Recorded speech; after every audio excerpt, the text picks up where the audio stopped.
You know the feeling. The doctor's office, the DMV, waiting for that important call. It's that weird, suspended time where everything just feels off.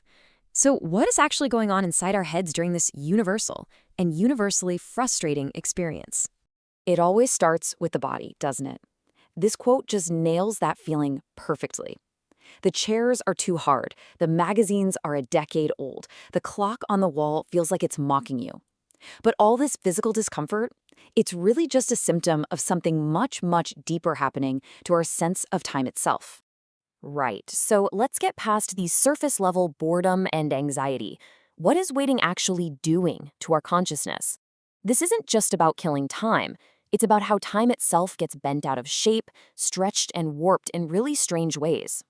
Okay, let's break this down. When you're in a waiting room, the present moment becomes almost unbearable. Time feels like it's slowing down, getting thick and sticky. It just refuses to flow. And our bodies protest. We get fidgety, we get restless, because our minds have already left the building. And this, right here, is the absolute core of it. The basic structure of waiting is what we can call split consciousness. It's that bizarre feeling of being in two places at once. This lays out that internal tug-of-war so clearly. Part of you is stuck right here, noticing every mundane, annoying detail, the flickering light, the hard chair, the sound of your own breathing.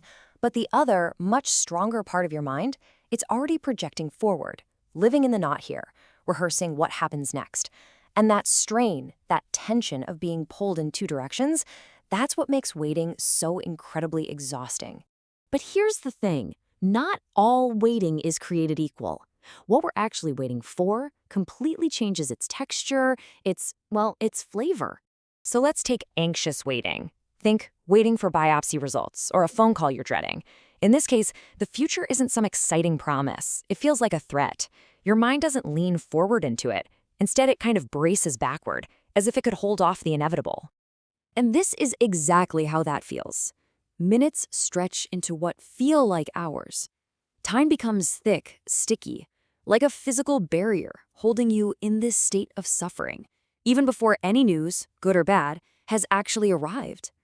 On the complete other hand, though, you have hopeful waiting. Now, this isn't just simple optimism. It's not about being certain that something good is going to happen. It's more about choosing to stay open to possibility, even when you have no idea what the outcome will be.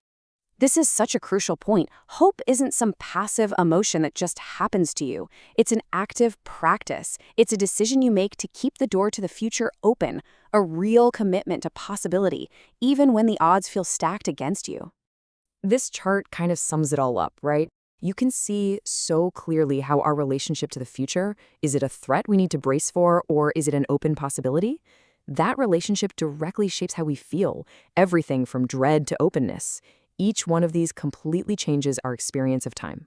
So we've talked a lot about the internal, personal experience, but there's a whole other dimension here we need to look at. What if waiting isn't just personal? What if it's political? Because here's the hard truth. The burden of waiting is not spread out equally in our society. Not at all. It's actually a really powerful tool that's used to manage people and maintain social hierarchies. Think about it. Who gets to make other people wait is a fundamental question of power. And when you ask that question, who waits, the answer is almost always the same. It's people with less power.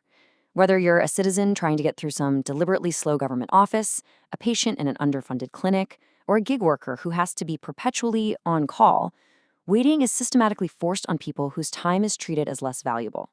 It's a kind of quiet violence that steals life, 1 minute at a time.